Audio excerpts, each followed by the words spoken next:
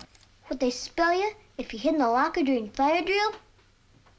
I don't think so. Financial struggles and modest net worth. In the quiet corners of Portland, Oregon, Stanley Fafara spent his final years in a modest single-room apartment, a far cry from the bustling sets where he once gained fame. His net worth at the time of his death was estimated at $200,000, a sum accumulated from his early acting career and a handful of business ventures he pursued later in life. But this figure alone doesn't capture the depth of the financial struggles he faced. In spite the weight of his past, Stanley never stopped trying to change the course of his future. Living on a fixed income from Social Security disability, Stanley resided in a single-room occupancy building in Portland's Skid Row, paying $153 a month for his 12-by-12 room. His monthly Social Security check was $475, which was insufficient to cover living expenses without additional income. The financial constraints were further exacerbated by his health issues, which limited his ability to work and earn additional income. His modest net worth might seem like a cushion, but in reality, much of that estimate came from undervalued residuals, small savings, and the sporadic income he earned during his brief return to stability. Unlike today's child stars who often have lawyers, managers, and financial planners, Stanley had little to no guidance when it came to managing his earnings as a child actor. Without structured financial education or protection, much of the money earned during his youth was likely spent or poorly managed